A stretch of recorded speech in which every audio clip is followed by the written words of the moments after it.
Bonjour la famille, bienvenue dans cette nouvelle vidéo. Nous allons apprendre à créer un site e-commerce, bien sûr avec toutes les connaissances que nous avons déjà eu à voir sur cette chaîne, et notamment la disposition CSS avec le flex, les bordures, etc. Et aussi avec le PHP qui va nous permettre de faire le côté serveur. Donc c'est avec le PHP qu'on pourra afficher les différents produits de notre site e-commerce, et aussi avec le PHP on pourra les retirer, etc. Donc pour cela, j'ai simplement fait une page basique où j'ai ajouté un titre ici avec une balise H1. Donc vous pouvez voir que c'est e-commerce et j'ai fait cette petite carte là. Voilà, qui va nous permettre d'afficher les différents produits. Donc au fur et à mesure que nous aurons des produits dans notre base de données, cette carte là va se multiplier en fait. Et cette carte, je l'ai mis dans un conteneur Flex. Si vous ne savez pas comment créer des conteneurs Flex, j'ai déjà fait une vidéo concernant ce conteneur là que vous pouvez aller regarder afin de comprendre comment ça va fonctionner. Donc au fur et à mesure que je vais ajouter ces cartes là ici, vous allez voir qu'elles vont se disposer de façon convenable. Donc ça sera flexible et ça prendra des formes assez jolies à regarder. Maintenant, j'ai créé aussi une partie administration. Vous pouvez voir toujours quelque chose de basique. Ici, on pourra ajouter un produit. C'est grâce à ce formulaire là. Ici, on pourra supprimer le produit de notre site. En fait, on pourra le supprimer et on pourra modifier un produit aussi. Donc, au fur et à mesure, nous allons voir comment ajouter ces fonctionnalités là. Et vous pouvez voir ici que on peut aussi voir les produits que nous avons dans notre boutique e-commerce. Voilà. La seule différence qu'il y a ici, c'est que au niveau du site e-commerce, nous avons un bouton ici que j'ai ajouté qui va permettre d'acheter. Voilà. Et ici, c'est plutôt l'identifiant que nous allons voir. Donc, on n'aura pas besoin d'acheter du côté administrateur, mais c'est plutôt de l'identifiant qu'on aura besoin pour pouvoir supprimer par exemple, parce que nous allons supprimer par rapport à un identifiant. Sur ce, c'est parti, on va aller sur Visual Studio Code. Je vous rappelle que j'ai déjà activé mon WAMP serveur ici. Vous pouvez voir que le serveur est activé. Et là, pour commencer directement, nous allons voir tout ce que j'ai fait. Voilà, vous pouvez voir c'est ce qui concerne le HTML ici. Et il y a les documents CSS aussi. Donc, ce n'est pas la peine de revisiter tout ça puisque vous savez déjà le faire. Maintenant, nous allons passer au niveau de notre base de données. Nous allons d'abord commencer par créer une base de données. Donc ici, je vais aller sur phpMyAdmin. Voilà, nous sommes sur phpMyAdmin. Vous pouvez voir qu'il y a déjà une base de données utilisateur que nous avons faite dans la dernière vidéo. Voilà, aujourd'hui nous allons créer une nouvelle base de données ici qui va s'appeler par exemple e-commerce. Et dans cette base de données là, nous allons ajouter des produits. Voilà, donc je viens de créer une nouvelle base de données. Je vais l'appeler e-commerce comme ça. Et là, pour l'encodage, je vous avais déjà dit, on va utiliser le UTF-8 General CI. Voilà, donc on va chercher ici UTF-8 General CI. Voilà, ici UTF-8 General CI. Et nous allons créer cette base de données. Donc la base de données vient d'être créée. Maintenant, nous allons ajouter une nouvelle table. Et la table que nous allons ajouter directement, c'est la table produit. Pour cela, on va juste se référer à notre formulaire ici. Vous pouvez voir que pour ajouter un produit, on a besoin de quoi? D'une image, d'une description et d'un prix. En fait, l'image, c'est celle qui va s'afficher ici. Vous pouvez voir la chaussure. Et maintenant, la description, c'est ici en fait. J'ai fait une petite description, par exemple, un sac à dos pour écoliers et aussi conseiller aux informaticiens. Donc, tout ce que nous allons faire, c'est basique. Maintenant, ce qui concerne le caractère physique et la beauté du site, c'est à vous de vous occuper avec le CSS. L'important ici, c'est de vous montrer comment ajouter les fonctionnalités. Et vous pouvez voir ici aussi qu'on a le prix. Donc, le prix que nous mettrons ici, c'est ce qui va s'afficher ici. Et là, le bouton acheter qui va permettre simplement d'acheter. Donc, cela veut dire que notre base de données va contenir une table produit parce que c'est dans celle-ci que nous allons mettre tout ce qui concerne les informations du produit.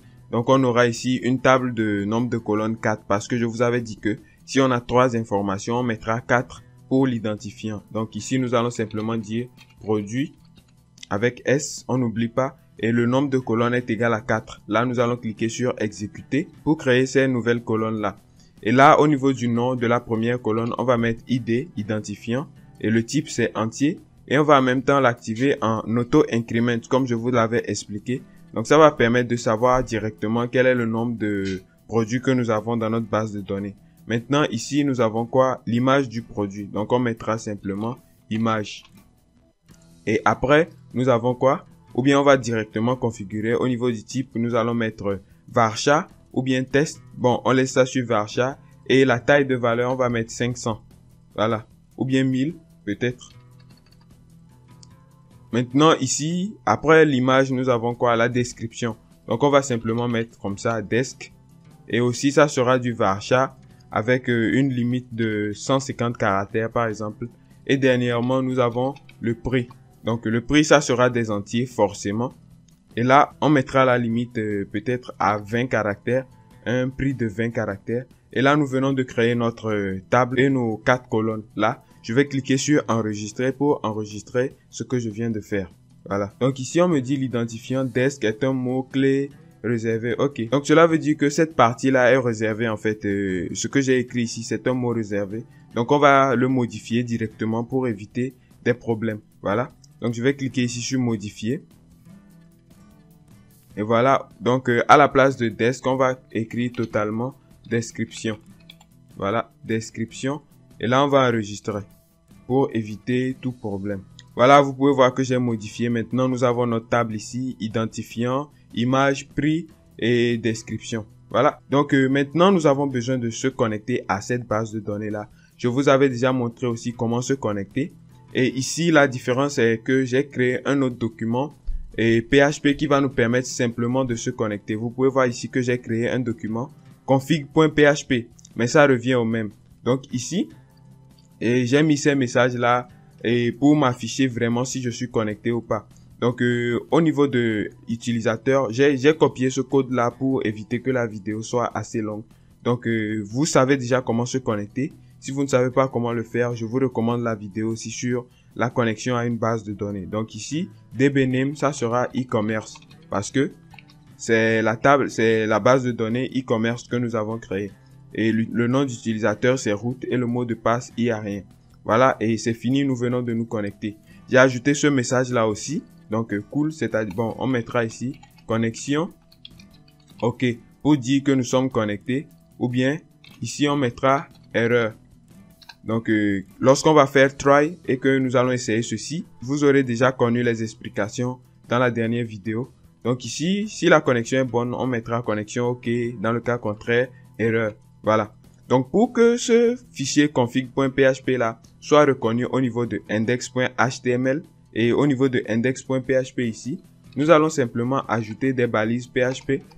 Voilà, qui vont nous permettre d'inclure ce fichier là. Donc ici, au lieu de créer tout ce que nous avons fait ici au niveau de ces balises là, on va simplement faire comme ça, include. Donc nous allons inclure, ou bien on pourra faire require. Cela veut dire que c'est requis en fait. C'est forcément, on a forcément besoin de ça. Donc on mettra require config.php. Donc à ce niveau, c'est le chemin d'accès à ce fichier là en fait. Donc comme ils sont dans le même dossier, voilà pourquoi je n'ai pas mis un dossier à la base. Et là on n'oublie pas le point virgule en PHP. Et maintenant nous allons actualiser notre boutique. Voilà ici. Vous pouvez voir que c'est ce document là ici que j'ai modifié. Vous pouvez voir title ici, c'est boutique. Donc c'est lui qui s'affiche ici. Donc lorsque je vais actualiser, vous allez voir que la connexion est OK. Voilà, il nous a affiché ici connexion OK. Cela veut dire que nous sommes vraiment connectés à notre base de données. Maintenant, nous allons connecter aussi la partie administration. Ici, nous allons la connecter aussi à la base de données parce que c'est elle qui va nous permettre d'ajouter ces éléments-là. Donc ici, directement, au niveau de administration, et on va simplement copier ce code-là puisque c'est lui qui nous permet de se connecter à ce fichier-là. Donc on va le mettre aussi au niveau de admin.php. Voilà, je vais le coller ici. J'enregistre. Maintenant, je vais actualiser aussi admin.php. J'actualise et vous allez voir aussi que rien ne se passe. Pourquoi? Voilà, ici, le problème est que je l'ai ouvert directement sans passer par la base de données. Donc, c'est ça le souci. Donc, nous allons directement ajouter un bouton au niveau de la boutique qui va nous permettre de passer à la base de données, en fait. Donc, je vais simplement ajouter ici A. Vous allez comprendre pourquoi. Donc, je fais A comme ça. Et href, je mettrai admin.php.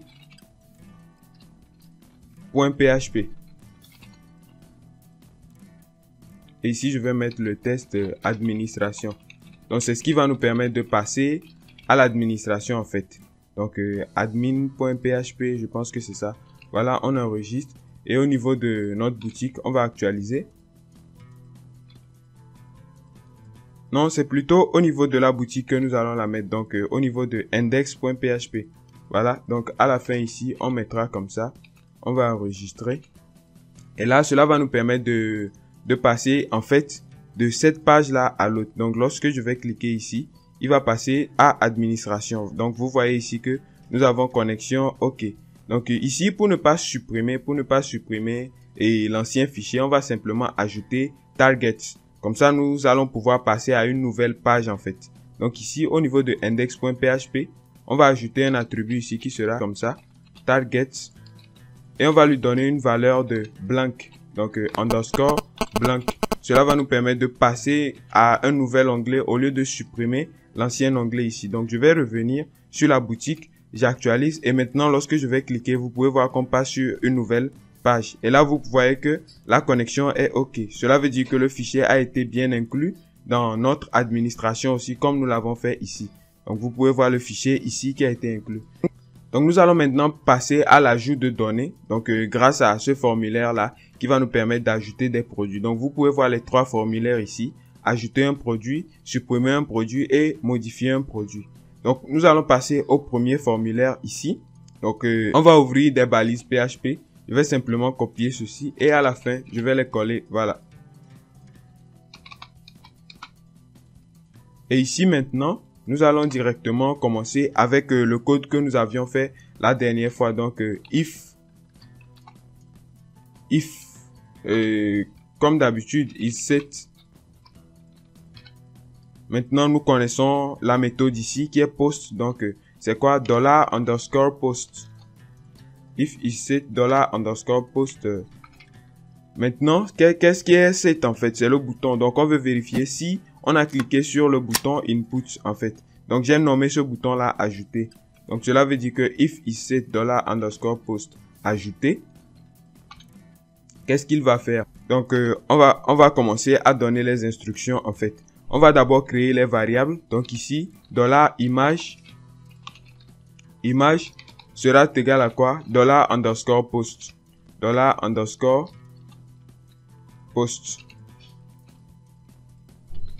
$_post de ici, image. Donc on va simplement le copier et on va le coller. Voilà.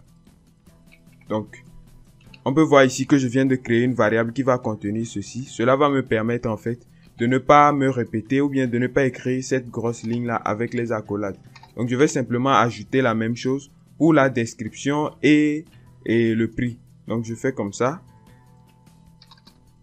Et ici, à la place de image, c'est quoi? C'est description. Desk. Voilà, desk. Et la variable ici aussi sera desk. Ou bien description pour éviter des erreurs en fait. Voilà, donc on a ici description. Et au niveau d'ici, c'est le prix. Donc, prix.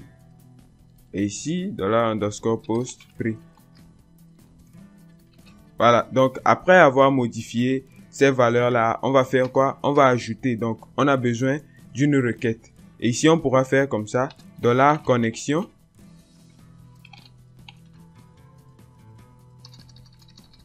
Ici, on pourra faire $rec parce que c'est une requête. Maintenant, qui sera égal à quoi? $connexion. Puisque au niveau du fichier config.php, nous avons utilisé la variable connexion ici. Voilà, donc à ce niveau, on mettra connexion et on va l'associer à une fonction fléchée comme ça. Elle va nous faire quoi? Elle va nous préparer d'abord. Elle va nous préparer insert into. Donc, j'avais déjà expliqué comment ça se passe. Donc, on fera simplement insert into quoi? Dans la table produit. Donc, on mettra comme ça produit avec S exactement. Et on n'oublie pas de les mettre entre les crochets. Voilà. Donc, cette requête là va insérer dans la table produit les valeurs. Donc, on mettra ici values.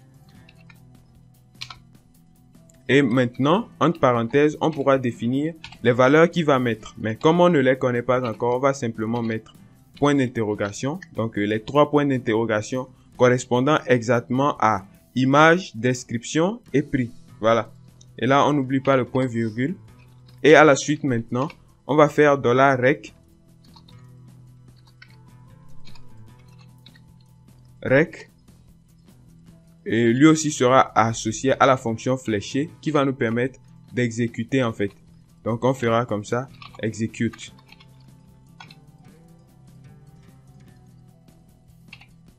Et dans ce execute là, il va faire un array. Donc il va faire un tableau en fait de quoi? De tout ce que nous avons listé ici, par exemple $image premièrement, parce que c'est l'image qu'il va mettre au niveau de notre base de données. Il va d'abord mettre l'image, ensuite la description, donc virgule, $description.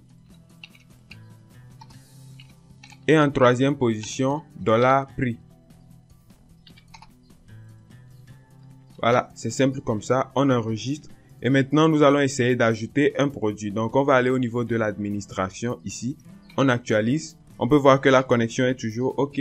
Maintenant, pour ajouter une image, c'est quoi nous allons mettre? On va simplement mettre une adresse URL comme ça. Donc, nous allons chercher une image sur Google. On va chercher par exemple un sac à dos. Sac à dos.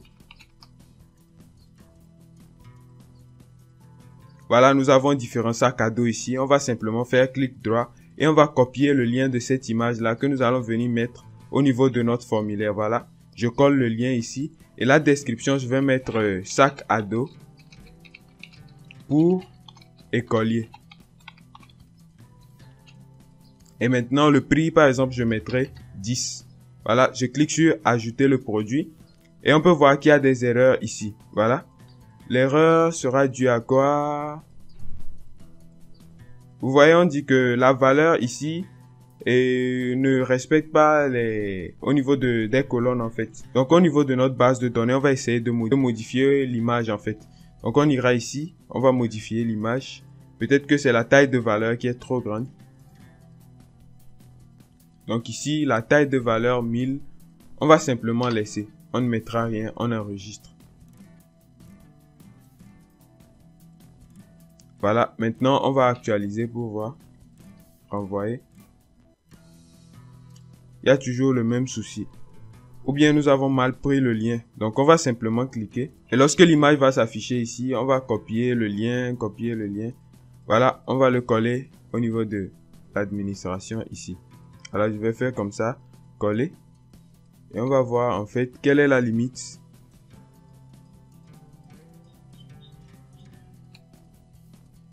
Voilà, c'est un peu le souci aussi. Donc, cela veut dire que le lien de cette image-là est trop long. Donc, on va chercher une autre image. On va cliquer comme ça. On va prendre celle-ci.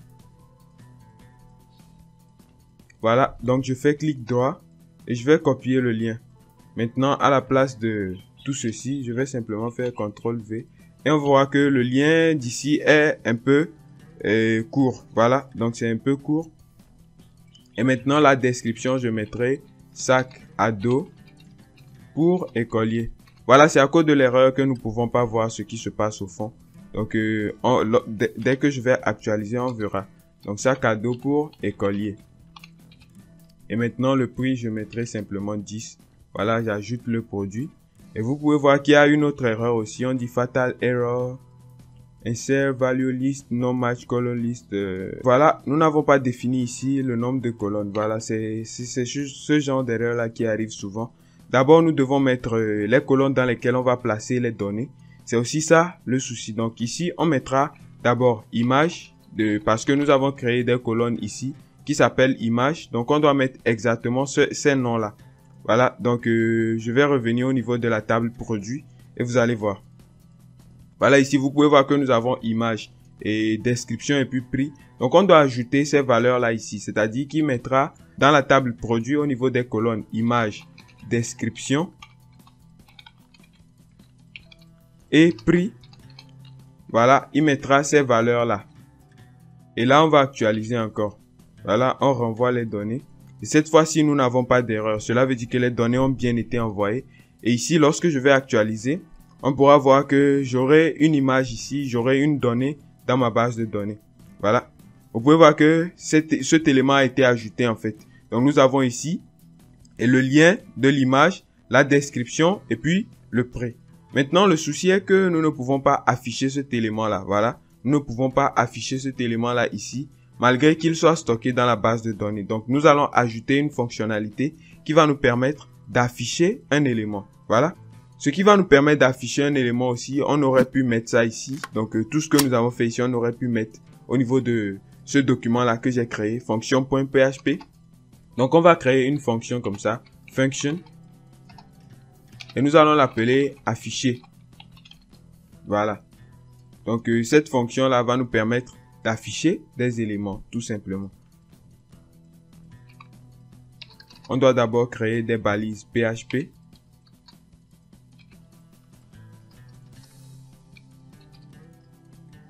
Et là, nous allons créer cette fonction-là. Fonction afficher. Et cette fonction afficher-là va prendre pour paramètre certains éléments. Et on n'a pas forcément besoin pour l'instant. Donc, on mettra Alt-GR4. Voilà. Ici, on va aussi exécuter une requête telle que nous l'avons fait ici. Et c'est juste une requête qui va nous permettre de sélectionner des éléments. Voilà. Donc, on n'aura pas besoin de conditions. On va simplement copier ceci. Voilà. Requête. Donc, au niveau de fonction.php, on va coller. Ici, maintenant, ça ne sera pas insert into, mais c'est select. Voilà. Donc, il fera comme ça. Select.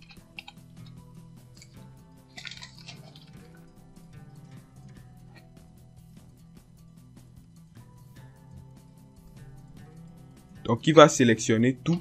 On mettra la petite étoile. C'est ce qui va nous permettre de tout sélectionner en fait. Select all. From. Donc, il va tout sélectionner depuis la table produit. Donc, on n'a plus besoin de ceci. Voilà. Voilà, il va tout sélectionner depuis la table produit. Donc, on n'a plus besoin aussi de ce array là. On va simplement exécuter. Et maintenant, après avoir exécuté, on va transformer ces éléments-là en objets. C'est ce qui va nous permettre de les afficher. Donc ici, on mettra par exemple variable data. On va créer une variable data qui sera égale à quoi? À cette requête-là. Voilà, requête. On va simplement la coller ici pour éviter de réécrire. Mais à la place de execute, c'est fetch all. Donc on fera comme ça.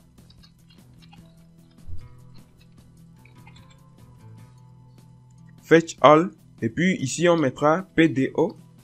Deux points. Fetch underscore obj. Donc obj, c'est ce qui concerne les objets en fait. Donc on mettra ici fetch all PDO fetch obj. Maintenant à la fin, on va encore appeler notre fonction rec ici. Et elle va fermer le curseur. Donc lorsqu'on a activé en fait, lorsqu'on est rentré dans tout ce qui concerne notre base de données et que nous avons commencé à faire des activités, on pourra fermer le curseur comme ça en faisant close cursor.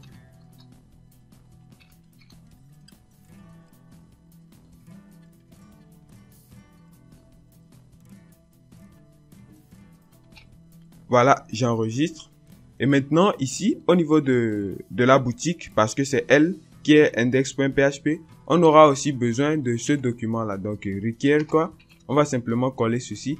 Et cette fois-ci, on aura besoin du document fonction avec S, comme je l'ai écrit ici, .php. Voilà, simplement. Là, nous allons actualiser notre boutique. On actualise. Et on n'a pas d'erreur, donc cela veut dire que tout est bien jusqu'ici. Maintenant, on va continuer. Donc ici, à la place de tout ce que nous avons fait ici, vous pouvez voir que j'ai défini une image avec un lien existant déjà et avec une description que j'ai faite ici. Je vais plutôt prendre la description qu'il y a dans la base de données et tout ce qui va avec. Donc ici, je vais d'abord créer des balises PHP.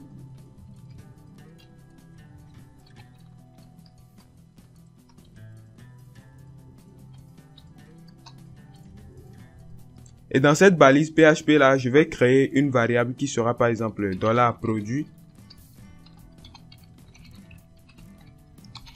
Et cette variable là sera égale à cette fonction. Donc elle va appeler cette fonction, la fonction affichée en fait.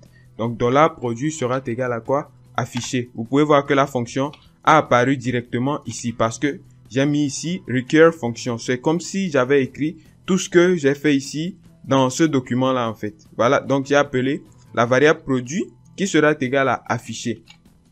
Voilà. Et maintenant, je pourrais appeler cette variable-là, vu qu'elle est considérée comme un tableau, parce que la fonction select, ici que nous avons utilisée, va nous retourner les données sous forme de tableau. Et on pourra recueillir ces données-là pour les ajouter différemment ici. Donc, la carte qu'il y a ici, c'est cet élément-là, en fait, que nous allons multiplier en fonction du nombre de données que nous avons dans la base de données. Donc, il va se multiplier par rapport à la boucle que nous allons créer. Donc, ici, nous allons créer directement cette boucle-là en créant aussi une balise PHP. Donc, je vais simplement recopier ceci. CTRL-C. Et là, je mettrai for each. Donc, for each quoi? For each $produit.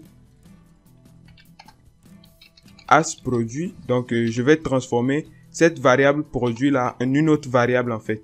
As produit. Donc, sans S comme ça. Et là, je vais continuer la boucle ici en fait. Donc, cela veut dire que lorsque cette boucle là va s'exécuter, elle va pouvoir multiplier les écritures HTML qu'il y a entre ces deux instructions. Voilà. Donc, là, ici, je pourrais terminer ma boucle. Donc, je mettrai à la fin comme ça. Donc, je viens de créer cette balise PHP là. Je vais juste la mettre en ligne. Comme ça, c'est mieux. Et voilà, c'est la balise PHP ici que je vais venir terminer en dessous. Donc, ici, je mettrai CTRL-V. Et à la place de for each, etc., je vais simplement mettre end for each. Donc, je mettrai comme ça, end for each. Vous pouvez voir que Visual Studio Code me présente directement cette fonction-là. Voilà. Donc, end for each, qui va me permettre de fermer la boucle ici. Donc, cette boucle-là est terminée. Et là, nous allons actualiser la boutique. Donc, je vais simplement actualiser. Et vous pouvez voir que nous avons un definite variable connection in. Voilà, cela veut dire que la variable connexion n'est pas définie à ce niveau-là. Et pourquoi il n'y a pas de variable connexion? C'est en fait au niveau de fonction.php. J'ai utilisé la variable connexion ici. Or, je n'ai pas inclus ce fichier-là. Donc, ce fichier qui contient la variable connexion. Donc, le fichier en fait de connexion. Pour cela, je vais simplement copier le même code que j'ai fait ici. Recur config.php que je vais ajouter aussi au niveau des fonctions. Donc, juste au-dessus, avant même de commencer à faire toutes les fonctions, je vais ajouter ce document-là. Donc, ce qui va permettre de reconnaître cette fonction-là. Donc, j'enregistre. Et là, lorsque je vais actualiser, vous pouvez voir que tout revient à la normale. On me dit toujours indefinite variable connection. Voilà. Et là, ça sera un peu compliqué. Peut-être que c'est parce que ces variables sont dans une fonction. Donc, on va simplement les couper. Et lorsqu'on va appeler la fonction, il va faire une condition. C'est mieux comme ça. Et dans cette condition-là, nous allons requérir ceci. Voilà, donc if require, donc ce qu'il y a en haut en fait, donc config.php.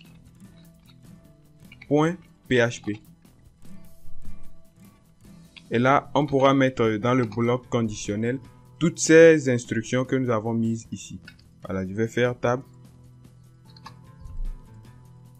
On enregistre. Et on va actualiser encore pour voir ce qui va se passer. Voilà, on dit ici que cette classe n'a pas bien été définie. Le fetch obj. Donc cela veut dire que j'ai mal écrit en fait. Voilà, il manque T ici. Donc c'est plutôt comme ça. Fetch avec T. Obj. On actualise.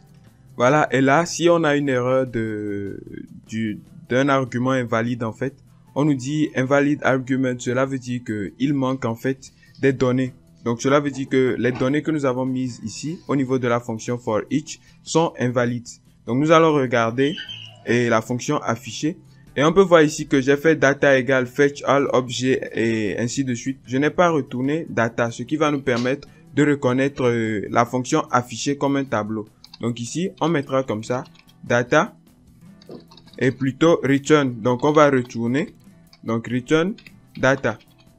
Donc, on pourra retourner notre variable data. Ainsi, la fonction return va nous retourner toutes ces instructions-là comme un tableau, ce qui va permettre au niveau de index.html de considérer en fait produit comme un tableau. Et là, lorsque j'enregistre et que j'actualise, vous pouvez voir que rien ne se passe maintenant, tout est correct. Cela veut dire que nous avons bien récupéré les éléments. Maintenant, on pourra les afficher. Pour cela, nous allons passer à des nouvelles fonctions ici. qui vont nous permettre d'afficher ces éléments-là. Donc, nous allons créer une variable réduite de PHP ici. Donc, au niveau de la source, ça ne sera plus cette source-là que j'ai mise ici. Mais on va créer d'abord une balise PHP que nous allons fermer directement comme ça. Donc, on ne va plus écrire PHP, mais on pourra mettre égal. C'est une fonction aussi c'est une façon aussi de réduire le PHP. Donc, on va la fermer directement. C'est équivalent à ce que nous avons écrit ici comme PHP, etc. Donc, ici, on mettra quoi? On mettra produit, c'est-à-dire celui-ci, produit que j'ai récupéré ici, produit, qui sera associé à cette fonction-là, à la fonction fléchée ici. Et ce que nous allons récupérer de ce produit, en fait, c'est image. Donc, on mettra simplement produit, image. Voilà, on enregistre. Et là, on va actualiser pour voir ce qui va se passer. On peut voir qu'il y a une erreur ici. Tout cela est dû, par exemple, nous n'avons pas appelé la variable, c'est plutôt le nom. Donc, on va mettre $. C'est ce qui va nous permettre de reconnaître que c'est de ce produit-là nous sommes en train de parler. Là, on actualise. Et vous pouvez voir qu'on nous dit que cet élément n'est pas défini, en fait. Donc, ça dépend aussi, voilà. Image, c'est avec un seul M. Et c'est toutes ces erreurs-là qui vont jouer sur ce que nous allons afficher, en fait. Et maintenant, lorsque je vais afficher, vous pouvez voir que nous avons une image ici, mais qui ne s'affiche toujours pas. Peut-être à cause de la connexion.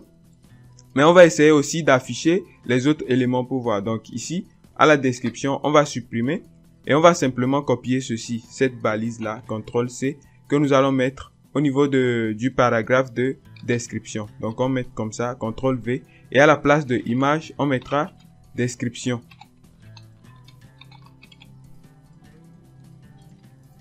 J'enregistre. On va actualiser. Et vous pouvez voir que c'est écrit ici, sac à dos pour écolier. Donc l'image, en fait, c'est peut-être dû à la connexion que ça ne s'affiche pas. Donc on est sûr que ce que nous avons fait fonctionne. On va simplement copier ici aussi. Et au niveau du prix, on va ajouter. Donc on laisse le $ ici parce que c'est ce qui va nous permettre d'ajouter l'unité.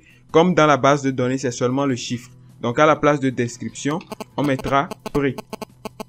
J'enregistre. On va actualiser. Et vous allez voir que le prix ici aussi a été changé. Donc nous avons $10. Ainsi, on pourra ajouter d'autres éléments pour vous montrer vraiment que la fonction for each fonctionne. On va ajouter d'autres éléments dans la base de données. Vous allez voir que les images vont s'afficher en fonction des éléments. Donc on va passer au niveau de l'administration. Et ici, on va chercher un autre sac, par exemple. Voilà. Donc nous allons copier l'image et le lien. On va simplement faire comme ça, copier le lien. Et au niveau du formulaire, on va coller ça ici. On colle le lien. Maintenant, nous allons définir aussi la description. Donc ici, on mettra deuxième sac à dos. Et pour le prix, on mettra 20 afin de mettre la différence. Donc on clique maintenant sur ajouter. Et au niveau de la boutique, on va actualiser. Vous pouvez voir que l'élément s'affiche ici avec $20, deuxième sac à dos, etc. Mais il multiplie en fait ce que j'ai écrit ici, e-commerce. Cela veut dire que j'ai mal mis la boucle for each. Voilà. Donc, ça devait commencer plutôt en bas. Donc, juste après H1 pour ne pas répéter H1 et on veut juste répéter la carte. Donc, ici, on va mettre ça même dans la grille en fait. Donc, on va mettre ça au niveau de la section parce que c'est la section qui contient les cartes. Nous, on veut simplement multiplier ces cartes-là. Donc, on mettra ça ici. Voilà. End for each. Comme ça. Et là, lorsque je vais enregistrer et que j'actualise ma boutique, vous voyez que tout s'affiche sous e-commerce et avec ce que j'ai prévu en fait. Donc, on peut facilement ajouter des éléments ici. Donc, voilà, nous avons développé deux fonctions ici. La première fonction qui nous permettait d'ajouter des données dans cette base de données dans nos colonnes ici. Et la deuxième fonction qui nous a permis d'afficher ces éléments en fonction du nombre de données que nous avons au niveau de la base de données. Donc, dans la prochaine vidéo, nous allons voir comment supprimer ces données-là ou bien comment mettre à jour ces données-là. Et au fur et à mesure, on pourra ajouter d'autres fonctionnalités et par exemple pour l'achat, ce qui va nous permettre de recevoir des messages dans le cas où quelqu'un achète ou bien quelqu'un veut acheter un produit. Donc, d'ici là, portez-vous bien. On se retrouve dans la prochaine vidéo.